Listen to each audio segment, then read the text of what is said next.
Before jumping into this week's episode, which was recorded on Thursday, March 12th, I wanted to acknowledge the current situation in the region. Although Francois and I do briefly touch upon the subject in the episode, I wanted to start by sharing a statement given by Francois when asked the question, what advice would you give to those who are considering doing business with the Gulf countries in the near future? Francois answered, quote, "Tensions in the region are a reality, and they have existed for many years. Yet the Gulf economies have continued to grow and move forward. Today, this is not a short-term opportunity market. It is a long-term development market. Across the Gulf, and particularly in Saudi Arabia, through Vision 2030 and the next strategic cycles already being prepared, massive giga projects, infrastructure expansion, and strong demographic growth are creating demand on an unprecedented scale. These projects will not require just a few international suppliers,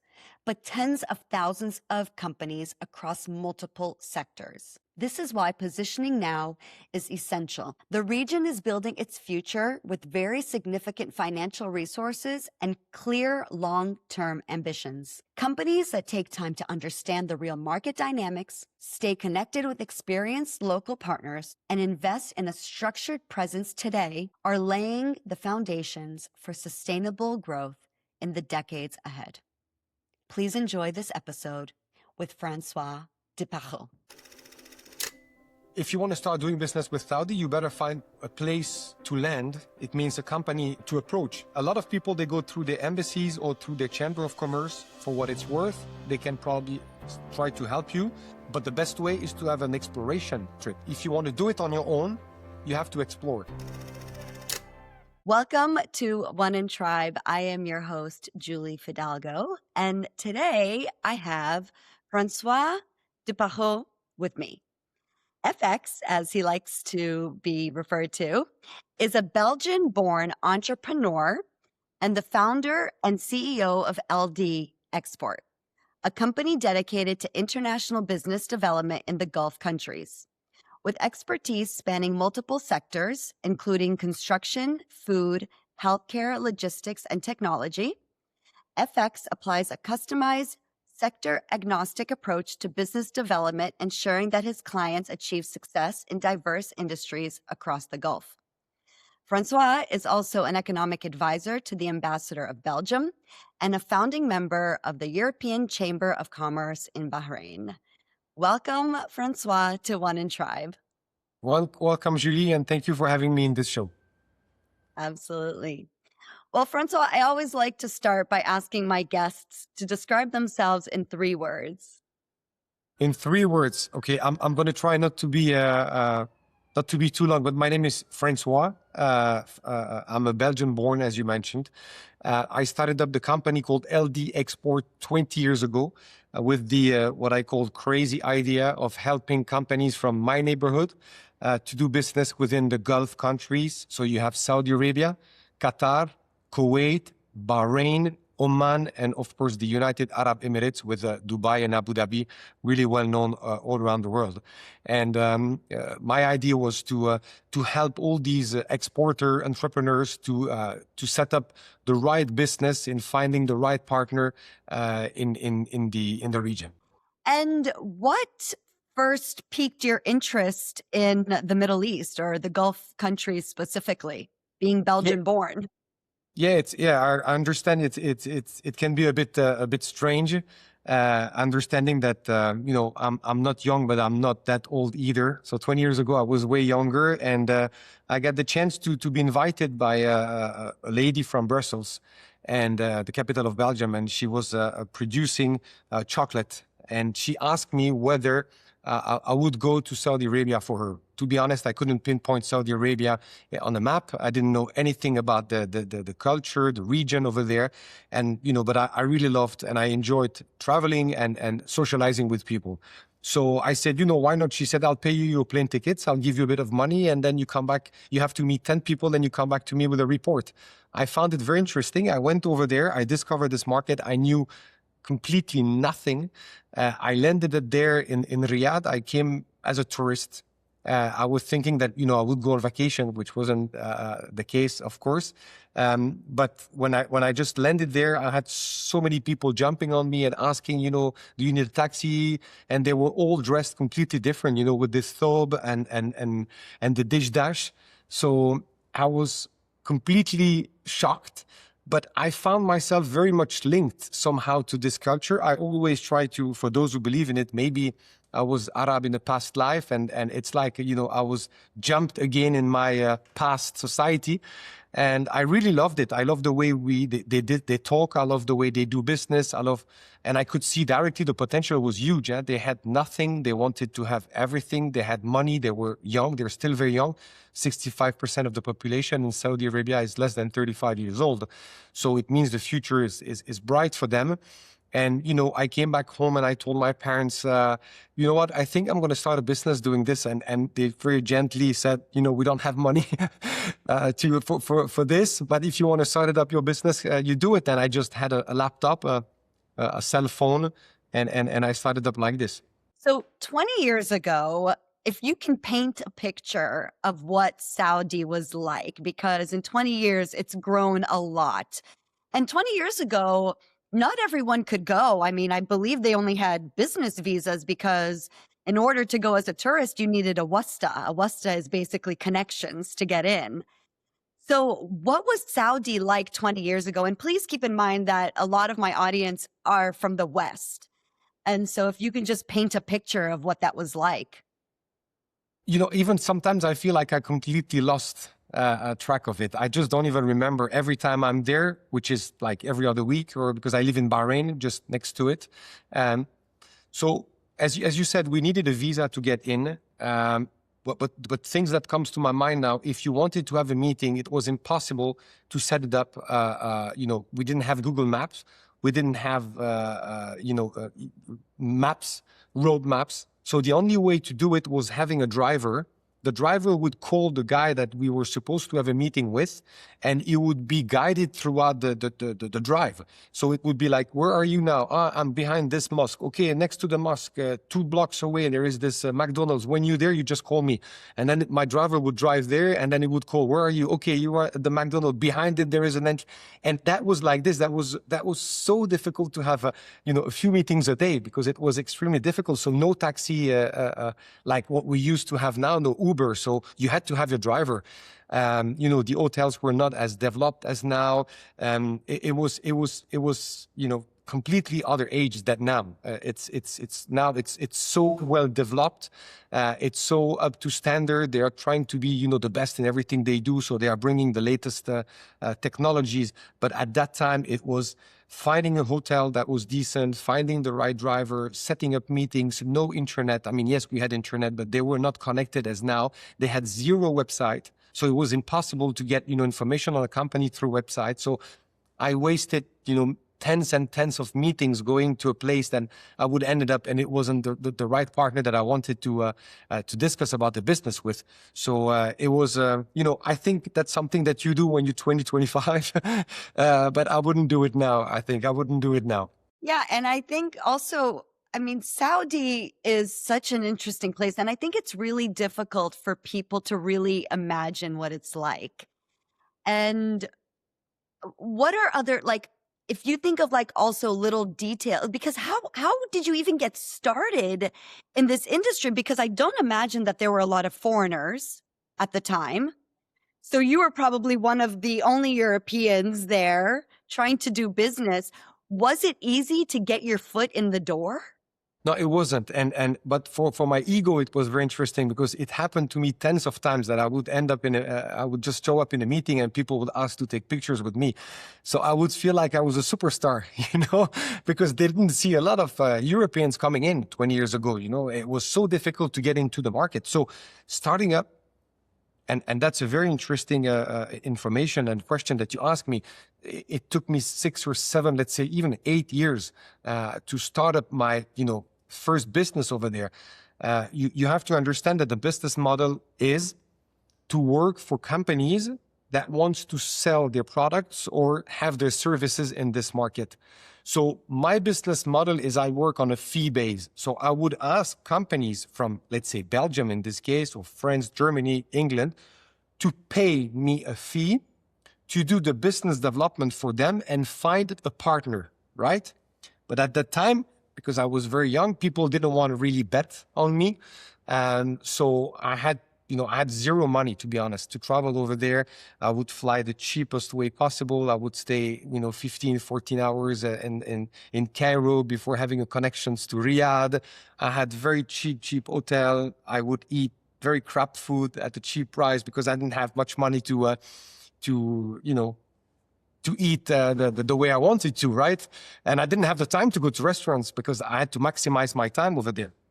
So coming back to your question, one day I had a client of mine in Germany, and he agreed on paying me a fee, which was very limited fee. It would cover my plane tickets and a little bit of expenses on spot.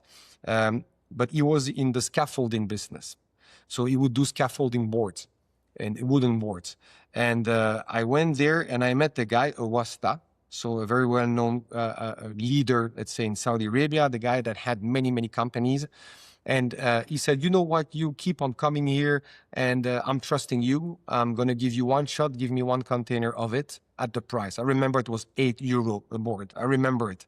And so I came back to my customer that I was so proud and I said, we have one. So he was very happy. He said, okay, but I want the payment in advance. I don't believe them. So they paid in advance. And then I flew back there 2 or 3 months after. I met this Saudi businessman. And he said, Francois, you did a very good job. I trusted you. Now I'm going to take 48 containers. So I was extremely proud. And I didn't even negotiate a commission on this.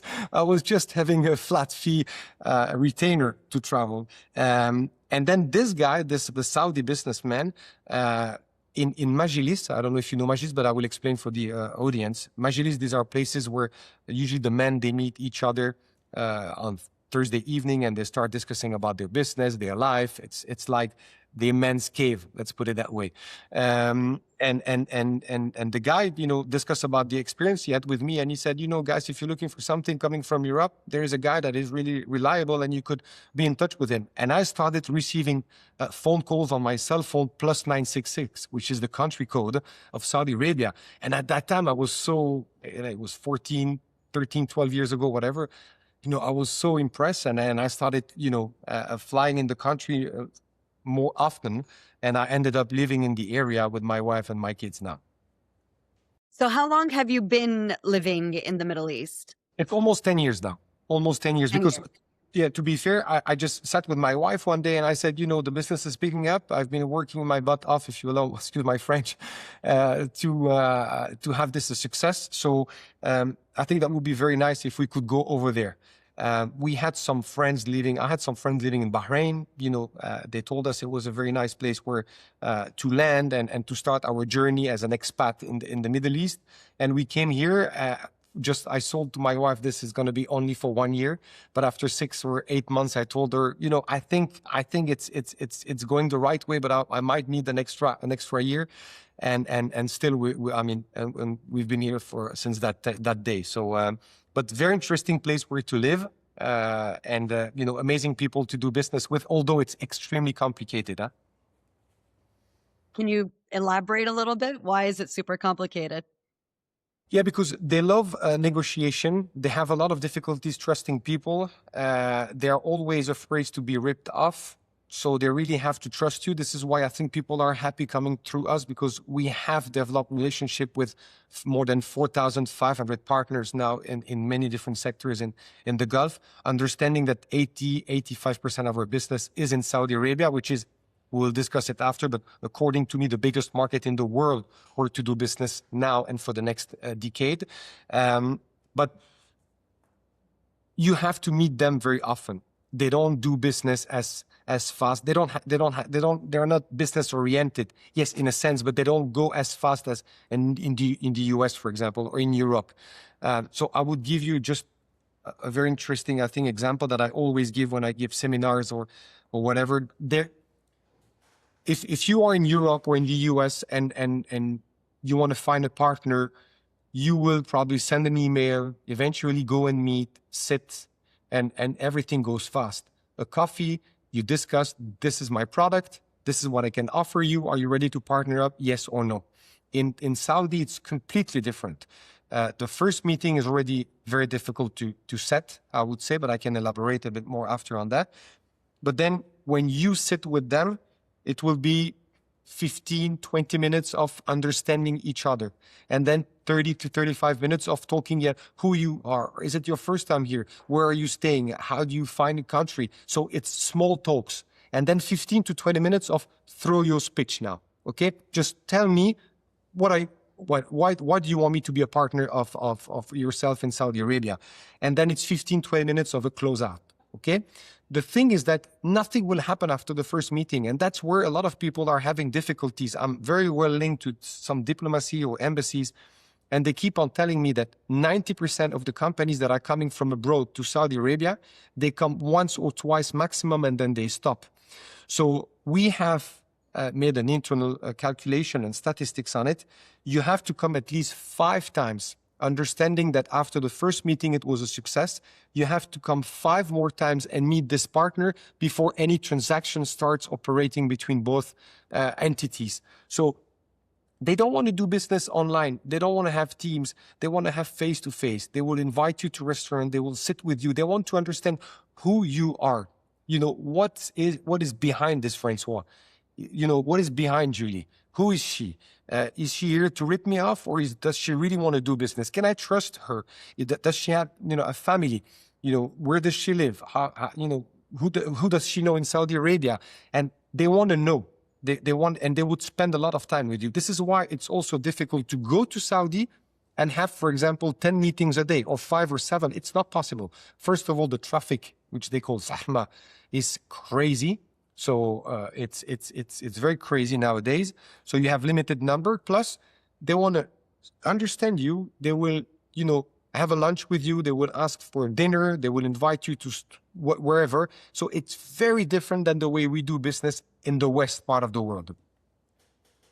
I think for them, the relationship is very, very important. And when we first had our conversation, you talked about how you have 8 tips for doing business with Arabs, which I guess we can jump into right now. If you want to go through each one of them, because I think after 20 years, you've figured out the formula of how to do it. So what are those 8 tips? But I think we mentioned a few already, but I would say the one that I love the most is the inshallah.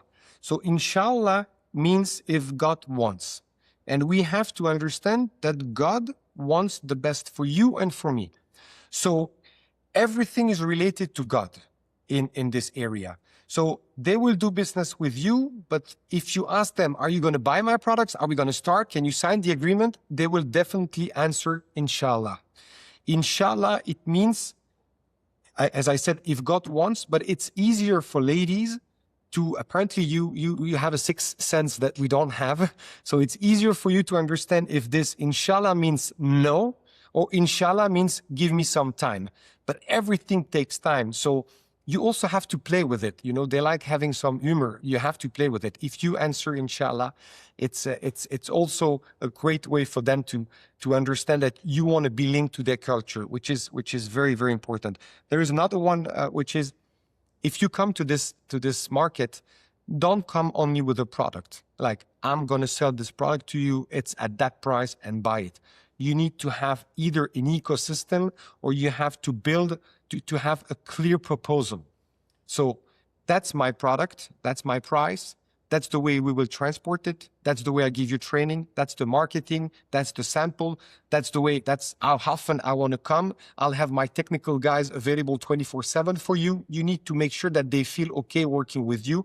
And then they will come up with the land, the stock, the finance, the network, and they will push your products. So by doing so, by not coming only and asking, buy my product, stock it, sell it, you have to build something. Build, but in a sense that traveling, so that's a third one, travel. If you don't travel, there is no way you can do business. They will respect you, but they will not trust in what you do, except if you are Coca or Pepsi or McCain or whoever, one of the great brands. But a lot of SMEs are trying to come in this market. Interesting to mention that nowadays, Saudi is booming so heavily with all these giga projects and major constructions, and their land is 5 times bigger as France. And France is the biggest land in Europe, so it's 5 times bigger. So it means that with all the projects they're having, they don't need only one supplier. They don't need 10 suppliers. They need hundreds of thousands of suppliers coming in. So there is space for everyone. It's just a matter of you coming, visiting, making the good follow-up. So these are, in a nutshell, a few of the tips, but there will be more coming in the next minutes for sure. Okay. Yeah. And I think it's so difficult, Francois, because, I always say that Saudi has always been such a mysterious country. A lot of people don't know much about Saudi. And so with everything happening right now, I think, you've got big celebrities now coming to Saudi. You've got the F1, you've got the World Cup going to Saudi. So finally, they're getting put on the map. Where do you see the limits of Saudi going? Like, how, they've got their Vision 2030. We're only 4 years away from Vision 2030, but how far can they go? Yeah, I think everybody's looking at the Vision 2030, but I would say that only for the last 2 or 3 years, people are taking this quite seriously. At the beginning, it was just a market. People had perceived this as a marketing tool, a way for them to put themselves on the map. But when they started seeing that, the amount of construction, the amount of expats, going to live there, the amount of investment that were coming in from other countries, so people started realizing that, okay, it's getting serious, and it's either I'm in this business now or I may miss it.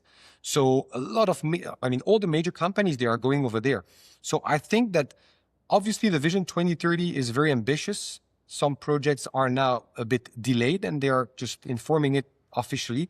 So 27, 28, they will come up with a 2040 vision. And I think a lot of what is supposed to be done by 2030 will be a bit postponed to 2032, 2034, but it's still happening.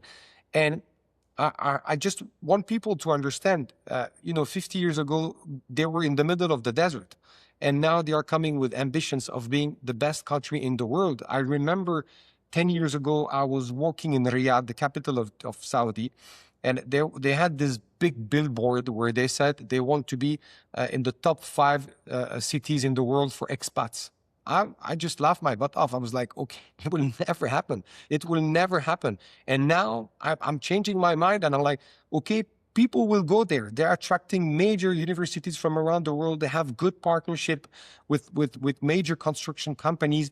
They're starting up having the same as China had 20 years ago, where they attract companies from outside and they give them incentives to start producing locally, where they give free land, they give, very, easy to hire expats, easy to hire locals, workforces, so labor forces. So I don't see the limit of it. And I'm very proud to say that, according to me, if you look at the world's map, you cannot find any country in the world having so many projects. It's the biggest place in the world where to do business now if you want to export.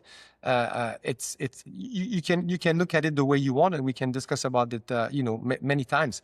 I'm yet to receive someone to challenge me on this, because people would say, yes, it's only 40 million people. I agree, but the consumption is per capita 3 times as big as in the West. So it's already, a market of 120 million people, right? And they are building a huge vision. So it's not China, it's not India, but still they don't produce locally. They need to import 80% of the goods. So there is a place for everyone. There are very good partners over there. You need to find the right partner. You need to set up not a company over there, but a partnership agreement, for a distributionship agreement, and follow the partner. And then the business is, sometimes I talk to companies and they said, what do you think we can expect from this market? I said, if you're trying to sell 1 container in your neighboring country, just expect 10 or 15 or 20 in Saudi Arabia. It's that big.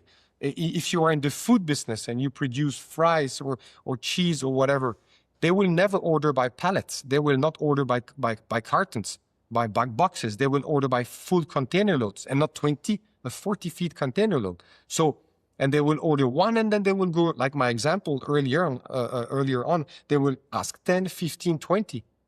So you have to be strong enough to produce locally. So that's also another story. The market is very well demanding in the region. It's tough to get in, but it's easy also for them to lose trust in yourself. So you have to be ready to cope with requests, challenges, demands.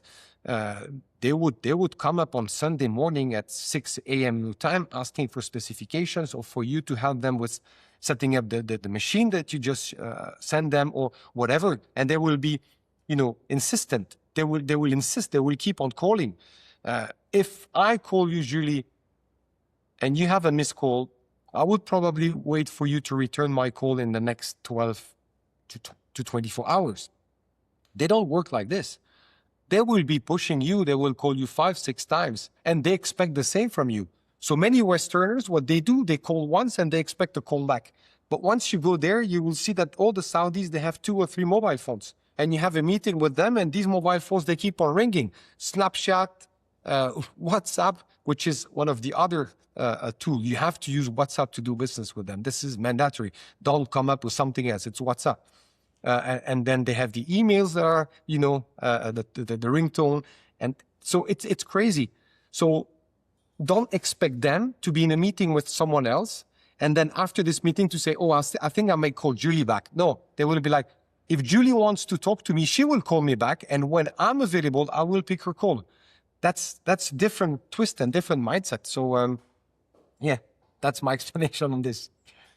Thank you. That's actually a very good tip for me, because sometimes you feel like you don't want to bother somebody. So maybe you call once, you leave a message, you send an email. But if you're saying it's like persistence, because they want to know how much you want to talk to them. So that's a great tip for me too when I reach out to my guests. And another one, yeah, exactly. But another one for you, you just mentioned now, I send email. I have seen many people traveling. They meet 5 or 6 great partners, okay? They have a good chemistry. They come back and they send a very perfect email with the files of specifications, brochure, blah, blah, blah. And they never get answers. They will never get an answer. And then they come up to me and they said, I don't know why, we met the right partner, and my question is that, did you travel, a couple of weeks after? No. Okay, fine. That's it. That's the only reason. If you come up and feel like you're going to handle everything, just sending emails, forget about this. Emails, some of them, they don't even read the emails. Once you are in a business relationship, they have a whole team that will handle this, right? The procurement, the purchasing manager, whatever, they will handle this. But once you are with the C-level, so CEOs, GM, when you are with them, they will probably directly interact with you, but not by email, by WhatsApp, eventually by call. But let's be honest, can you really,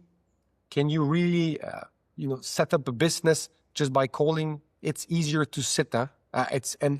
You have to sit with them. You have to feel them. They want to feel you. They want to know, as I explained. So travel. So that's kind of where my next question was going to be. So how does one go about starting to do business with Saudi?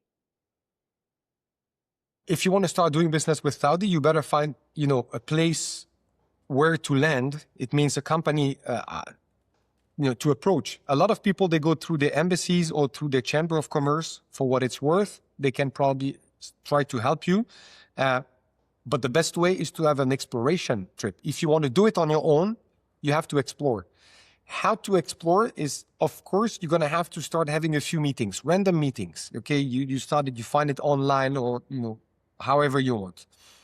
And then when you are there, you have to talk to people, and they are completely different than us in the Western part. They will share all their knowledge about the market. You don't have to pay tens of thousands of dollars to a firm that will come with the due diligence. There is no need to do it. I mean, you go 3 days, you sit with people, and they will explain. But it doesn't mean that you will find the right people in a company to talk to. And that's the tricky part. So obviously, This is why we are there. I told you it took us 8 years to start having good and reliable contacts. And now we have 4,500. So in many sectors, now companies that call us, they can be in any sector. Any sector, we know that within 5 calls, we can reach anybody that we want in Saudi Arabia. Anybody we want. I'm not talking about the royal family and the princess. I'm not talking about this. I'm purely business-wise. So you come up with an idea, you have a product, you have a service, and you know who you want to target. As, for example, I'm in the engineering business, and I want to find a company that specializes in structural business, and I need to talk to the head of structure department. We will find this person for you. It doesn't mean that we understand your business purely, but we know exactly who you're going to have to find. And in my example, we will meet this guy. Maybe we don't know him now, but we will come up to him saying that, for example, let me be a bit simplistic here. But hello, Ahmed. Yes, you know Mohammed from this company. He advised me to be in touch with you. Oh, do you know him? Yes, I know him. So you will call Mohammed and say, Francois, call me. Do you know this? Yeah, trust him. You can meet him. And that's the way it works. So then I go with Julie, and I called the Ahmed and I said, I have a lady, Julie, she's having this business. It's very reliable. I would like you to meet her. Okay, fine. Send me some information by WhatsApp. Okay. And then come and meet us. And again, that's another tip, one of the 8 tips. Don't expect meetings to be perfect agenda. I mean, if you have your agenda before traveling and you said on Monday, and by the way, they work Sunday to Thursday. So don't just expect all the agenda to be like Monday, I have a meeting at 9, then I have one at 11, no, it will change, because on Tuesday morning, you were supposed to meet a guy at 9. He will call you on Monday evening at 11 p.m. asking you if you cannot postpone it to 4 p.m. But you already have a meeting at 4 p.m. So you're going to have to, you have to play with your agenda, but it doesn't mean they don't want to meet you. It doesn't mean they don't respect you. It means that they have a different way of working, and things come up and they change like this. So that's also something I have seen customers. They're like, I'm not going to even show up there anymore. They don't respect me. No, listen, it's not a matter of respecting. It's cultural differences. It's just a difference. Yeah. So be flexible. Yes. That's the word. Yeah. And I think, it's different. The culture is very different. I wanted to ask you a question about, I forgot. It's so funny because as you speak, I have so many questions to ask, and then, and then I have to like rewind and go back. Oh, how is it for women doing business in Saudi? Because it is, I mean, especially back in the day, 20 years ago, for example, I'm sure you didn't see that many women in the workplace, which has changed a lot. I think now 40% of women or something in the workforce, or the workforce is made up of 40% women. So I know that it's grown exponentially. Before there was very little. So how is it for a woman to do business in Saudi? The first meeting that I had in Saudi Arabia, supposedly with a lady, I was working for a company in the sports equipment, and I remember that, as I explained to you, it was difficult to find the right meeting at that time. So I ended up in a school, and they were thinking, or basically they understood from myself, that I wanted to sell them, sports equipment for school. But of course, I was looking for a distributor to have, a huge stock in this warehouse and distribute all over the market. And I remember that when I came into that school, I was guided to a room, and they locked me in this room, and a lady came out, but completely covered. Gloves, I could only see the eyes, everything completely covered. And she sat just in front of me, and then I had 2 men coming in. They were, on each side of the table, and they were looking at the way I would interact and the way she would interact with me. Believe me, I feel I'm a social, I like socializing, but I didn't feel at ease, because I was thinking, what about if I look at her? What about if I talk to her? What about if I say a word that I'm not supposed? What is going to happen? 20 years ago, we had the Mutawa. The Mutawa was the religious police. They would stop you in the road, on the main road, if it would be time for prayer, which is now the case, by the way. I don't know if you're hearing this, the call, but they would stop people and ask them to pray. So my taxi would stop and stay on the side of the road where they had their carpets, to pray, and he would lay down and practice his prayer. That was, and I couldn't even go to a mall at that time. I was a single man. I couldn't go to malls alone as a single man. It was only allowed for family at that time. So it was very, very special. They didn't want me to look at ladies or whatever it is. But coming back to your initial question, now 35% of the ladies are involved in many businesses. And Saudi Arabia came up with the Saudization. So they want companies to hire Saudis. So per sector, if you have a company in Saudi, the government is asking you to have a minimum percentage of Saudis working. A lot of companies, they struggle and they found it extremely difficult unless they hire ladies because they are extremely courageous. They want to learn. They are very flexible. They want their independence, and they are really committed. And I see many, many companies now, and honestly, you go to meetings, it's not the example I gave you prior to the 20 years ago. They come up, they are dressed like you, or they're covered if they want. There is no restriction on this. It's completely different, and it's very easy. They are extremely business-driven, I would say, sometimes even more than men. So being a lady, if you're coming from the Western part, I believe that you are gifted. It's because you will be treated as a queen in the middle of the meeting. So they will look at you and they would like you to be pleased with what you see. They understand the vision coming from abroad that you can have, and they want to make sure that you will go back to your home country explaining that what they've heard through the media, it's not what is happening in Saudi Arabia. So I would say that, and in our company with 29 people, I didn't want to have business developer ladies at the time, not because I didn't trust in what they, but I was, if she has to travel to Saudi, she will be afraid. Is she going to be welcome? Will she feel okay there? How they will treat her, will they give her attention? And now I have a few of them, and they enjoy going there. They can dress the way they want. Either some of them, they are Westerner, but they put kind of abaya on the top of their clothes. They don't cover, but they put abaya. Some of them, they go dressed like the way you are now, Julie, if you have to go grocery shopping. It's always, when I give seminars, it's in the top 3 of my questions. I'm a CEO, I'm a lady, can I go over there? I feel like, can I go? Do you think, am I going to feel threatened somehow? But whenever they come back, they become my best ambassadors when I have these questions, because then they explain what they have, what they have been living.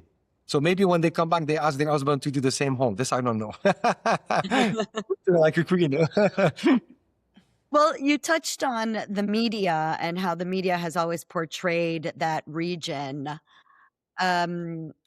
What are some misconceptions that Europeans, since you're European, have about that region? Americans as well. I mean, we have many clients and companies over there, and I used to I still have a lot of friends coming from Pittsburgh, Pennsylvania, so I sometimes interact with them. But the first one is terrorism. Okay, that's the first thing that comes up to everybody's mind. And a very interesting story, another one about this.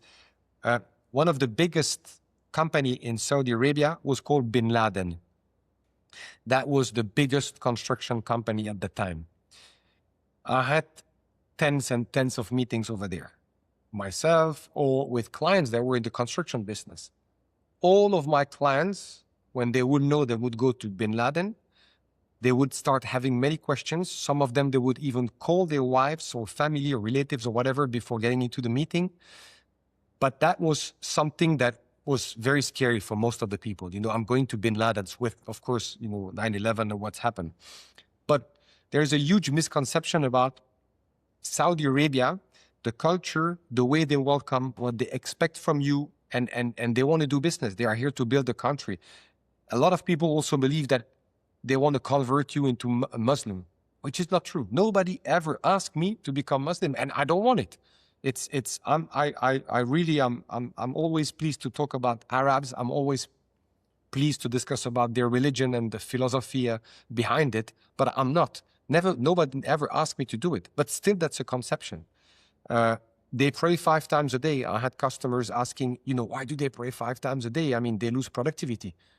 But no, it's God is above everything, okay? So that's a misconception as well. So I would say that the way it has been perceived throughout the years in media did not help. But once people travel, even we have clients. I remember a client, he traveled in 85 different countries, only for business. He's 60 at that time, and I felt like he was, completely used to travel.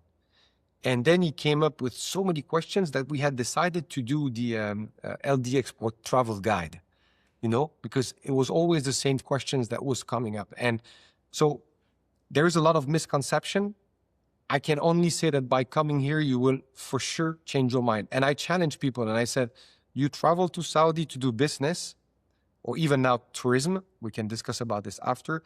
If you are, if you have a bad experience, I'm ready to cover your plane tickets, because there is no way. I mean, the way you have meetings, you interact, you discuss, you feel welcomed. It's something that you cannot experience in any of our Western countries. And so that's the biggest misconception, I would say. I agree. And it's funny because you said that you were maybe Arab in your past life. Yeah. Well, I mean, I think I'm like 5% Lebanese Syrian, but I also feel like I was Arab in my past life. Yeah, I think, and it's so funny because people still are so stuck with this misconception. And going back to women for a second, that women don't have rights. I interviewed a journalist from Saudi, and she informed me that Saudi women, when it comes to pay gender gap, Saudi is number 13 in the world between men and women gender gap. And people in the West still believe that the women in the Arab world are ignorant and oppressed and all of these things. And I don't think we can change their mind unless they actually go and see. No, I completely stopped it. And before we moved in here, I remember because at the beginning I was traveling once every 6 months. No money, no customers. So, and then it started up once every 3 months, and then I ended up, it was 15 to 17 days a month. This is why, I still have 2 kids, but I had also 2 kids at that time, and they were quite young. I wanted to see them, and I told my wife it's better to come. But getting back to what you were saying, we would have, I would travel and we would meet our friends, and they would all ask the same questions always. And I would come up with arguments that they were wrong in what they were pursuing. I mean, the way they perceive it. And I stopped it. And my wife, one day she told me, why you don't talk about your business anymore? And I explained the reason behind it. And she said, no, I think you should keep on doing so. And then we moved here. And after 2 years of, going back for summer times in Belgium, and ladies and friends asking my wife, can you drive? Or can you talk? Can you do this? Really? And then she came back to me and she said, you know what? I understand why you stopped. It's boring because I've been explaining this 25 times. Last year, I'm coming this year. They're asking me the same questions. Yes, I can still drive. Yes, I drive. Yes, I can do and many things. And, there is this alcohol question also. Yeah, but you cannot drink alcohol. It's like if alcohol would be, and don't get me wrong, I like having my beers, but it's like it's okay. It's mandatory. If you don't have alcohol, then you cannot do business. No. I live in Bahrain. We have alcohol. We have liquor shops. We can go. It's open. It's free. Saudi Arabia, it's not yet. They opened their first liquor shop in the diplomatic quarter. And then, some people are allowed, depending on the salary cap that you have. to go and buy. So if you have more, if you earn more than $15,000 a month, then you're allowed to go and buy alcohol now. And they're opening 2 others. So yeah, that's a start. That's a start. So it's the way. Coming back to what you were saying, I'm not sure that we're going to be able to change it. The media propaganda has been so efficient, I would say, in a sense, against them, that we are just, sometimes I felt like I'm a drop in the ocean. But, I give podcasts that I'm, again, really thankful that you are hosting me today. And I do seminars, conferences. Tomorrow it's weekend, on Friday, Saturday is weekend. But I'm having 2 seminars for European institutions, because I feel like it's our duty, to showcase what is really happening in the country, in the area, and the way they should see it. But to be fair, in the last 3 years, I've seen a complete shift from we don't want to go to this market to now it's a top priority in our list for the next years. So it has changed. And when I started, it was just like, okay, it's an opportunity. There would be like, hey, young kid, if you bring me a good business, I can give you 2%. What can I do with this? I needed to have some money, to live and to start up my business. Whereas now they come up and they said, you know what, we really have to go to Saudi Arabia. How can we work on it? Because they know their competitors are going there. They understand it's a big market. Medias are, exposing a bit more the interest. Institution, Chamber of Commerce, embassies are doing their job as well to showcase the importance of having Saudi as a top key market for all the companies willing to export. So it's shifting. So we should keep on doing what we do, Julie. Yeah, and I think you and I, obviously, we connected because we're both trying to build bridges between Yep. the East and the West. And obviously, you've got your feet on the ground, so you're actually there. I'm trying to do what I can from where I am.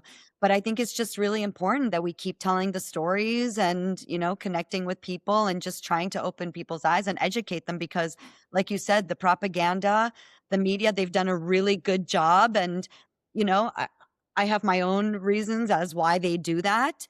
But I think really the East right now, I think that's where it's at right now. Especially, I hate to say it, but you see the deterioration of the West. And I think the East is definitely, especially the Gulf countries, I think it's the place to be right now. Right. As coming back to what I was saying, I think that's the best place in the world where to do business now and for the next decade. And I really, really mean it. Now there's a huge shift. You're from the US, I'm from Europe. We see the deterioration, as you said. It's chaotic. It's really, I don't even understand how we ended up becoming like this. So, but there is a shift, and it's all going from west to east like this. And not at a slow pace. I think it's going faster than what we can expect. Yeah, and I think, Francois, I'd like to just really quickly talk about the elephant in the room, which is what's happening right now in the region. Yeah. I don't know if you're comfortable talking about it. Very much. Huh? Very much. I'm very much comfortable. Yeah, I've separated myself a little bit because I was so angry at what's happening. I had to turn off my social media. Like, I just haven't been on it this past 2 weeks because it's really bothering me. Yeah. But I feel like my last podcast, I didn't talk about it because it was recorded before. And I'm like, I can't just release this without talking about what's happening in the region. But what's the situation on the ground? And we don't get the truth with the media. That's another thing. What is happening right now on the ground? So I'm very upset as well with the propaganda. I live in Bahrain. I'm going to start up with this is not the ideal type of life that you want to have. Obviously, you don't want to have missiles and you don't want to have drones, in the air, at nighttime, or when you get an alarm on your mobile phone, on your cell phone at 2 a.m. saying that, get to the nearest shelter because there is an attack coming in. So obviously you don't want it. You don't want it. Now, everything is so well organized on the ground that what I've seen through the media is only to make, I don't know, propaganda. There is no other word. I mean, it's sensational media, sensational. You know, they need to talk, they need to talk, they need to talk. And if you look at them, that's always the same 3 or 4 pictures that happened 7 days ago that are coming up, you know, again and again and again. So is it ideal? No. Are we under threat? Am I living in shelter?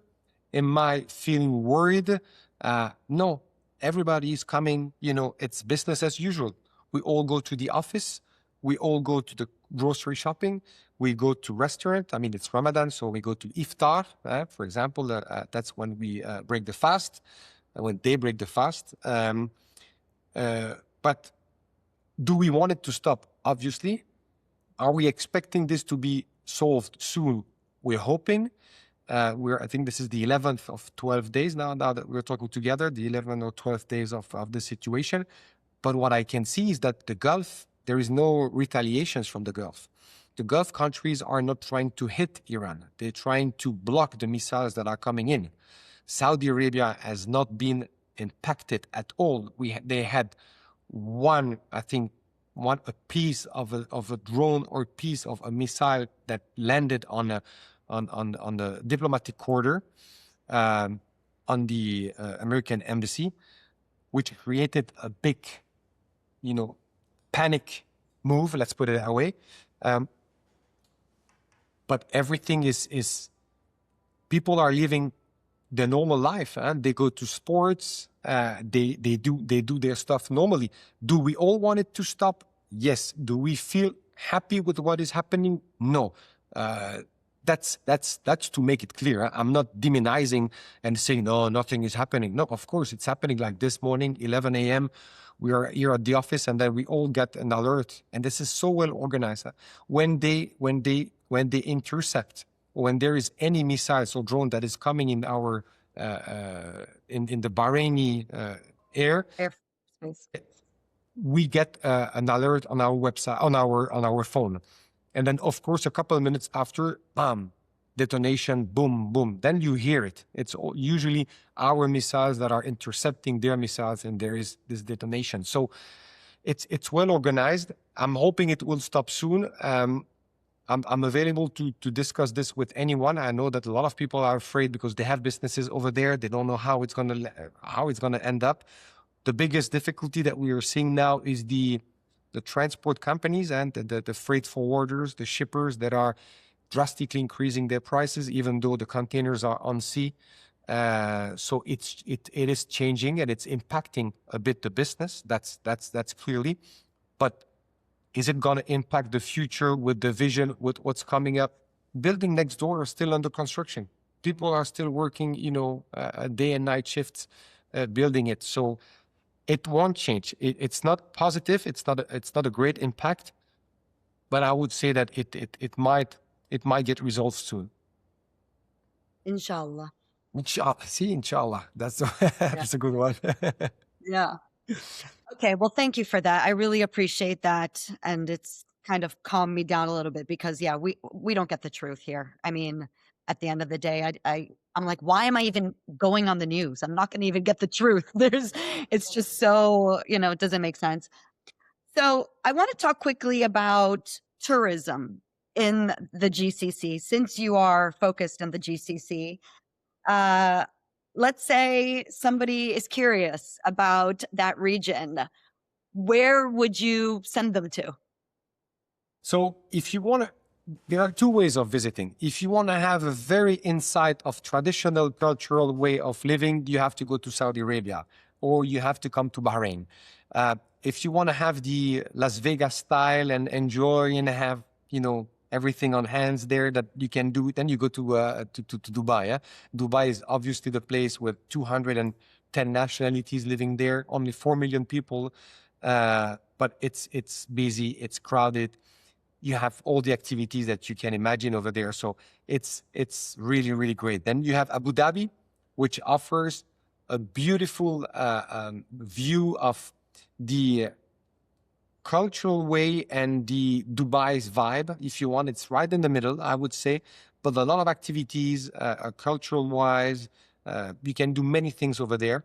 Bahrain is a very, very small island, so only 1.7 million people living here. You can come here a couple of days, of let's say 5 days, and it will be, you will have a good glimpse at what is happening in this place. But Saudi Arabia offers, I mean, if you go to Riyadh, honestly, it's a gigantic construction site. So I don't think that's the place that you want to go and visit now, unless you have to go for business and you extend it a couple of days to visit some brilliant sites. They are having now Diriyah, they are having now Bujeri.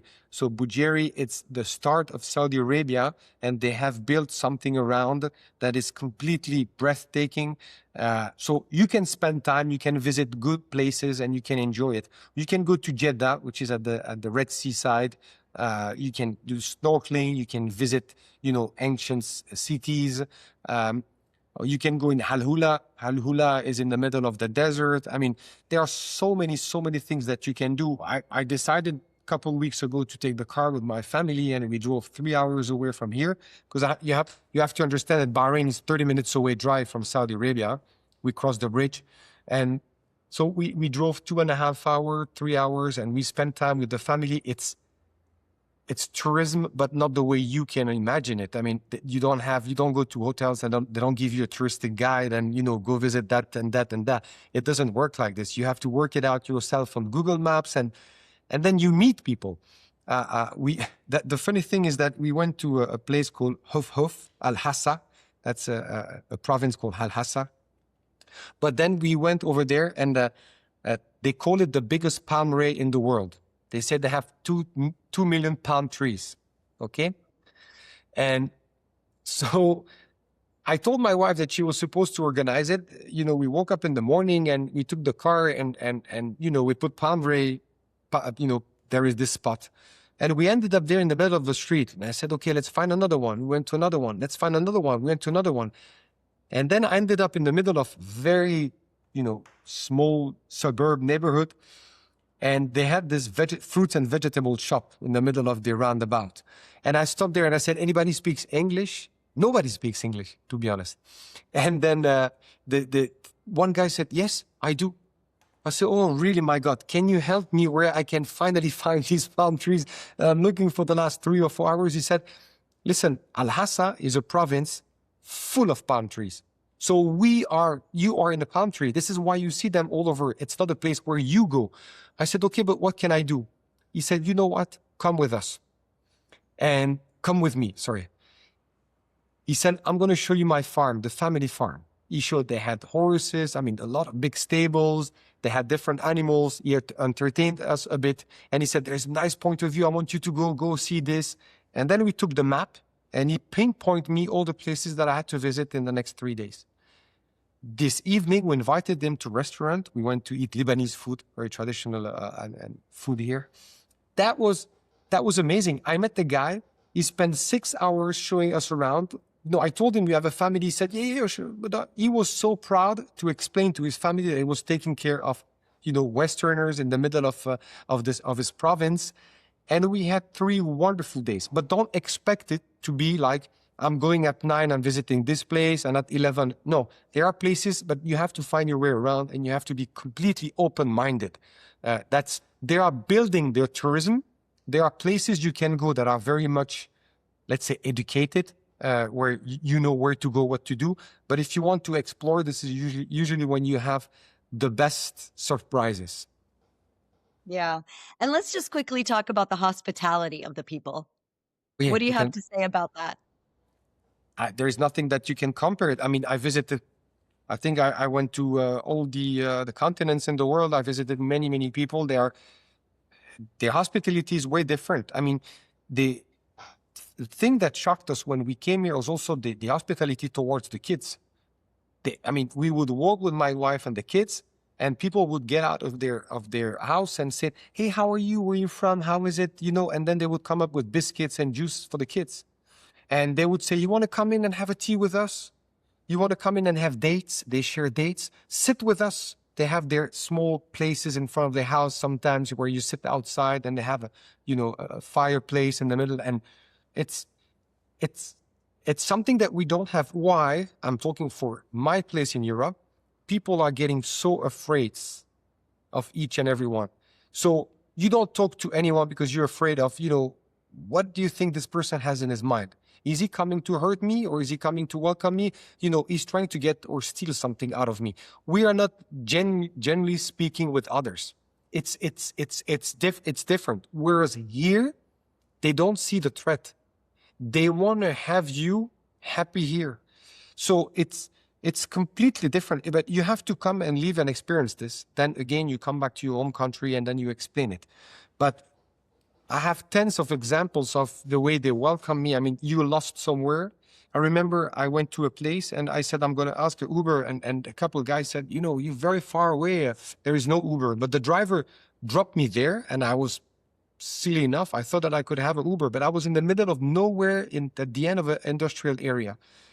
And the guy said, okay, where's your hotel? I don't know. I remember the hotel that I was in. And he looked at it and he said, okay, this is 38 or 39 kilometers from here.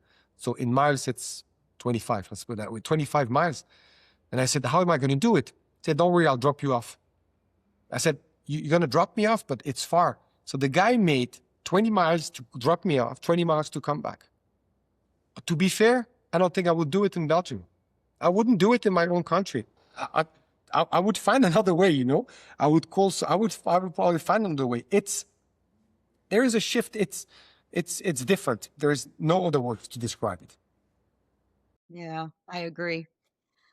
Francois, this has been such an amazing conversation. I've really enjoyed it a lot. I want to end by asking you the question that I end all my podcasts with, which is, what is that lasting message that you would like to leave the West with about the Arab world, Arab, Saudi Arabia, whatever it is, but that one message that you wish you can just put in the heads of people in the West? Okay, I think we pinpointed many times. So stop trusting the media, stop trusting the propaganda. Come here. This is a huge market where to do business for. If you are well surrounded, if you are well guided, that will be the surprise for you in the next year because you're going to do a lot of business here. I love it. I think you and I should start doing business so I can get to Saudi more and to the Gulf more. We need to come up with an idea. Let's do it. Amazing. Francois, where can the audience follow you or connect with you if they want to reach out to you? Where's the best place? Oh, LinkedIn. I think LinkedIn, that's the best place to be connected. I have, quite a few followers and I'm trying to share all the information about the market, tips, do's, don'ts, people that I meet, how to interact with them, the successes that we have, that others have as well. So LinkedIn is the best way to be in touch with me. And also we have, if I may just discuss about this a couple of seconds, we started up with the Saudi Gateway Club. That's exactly a club of companies that will be interested in, joining it to understand the market.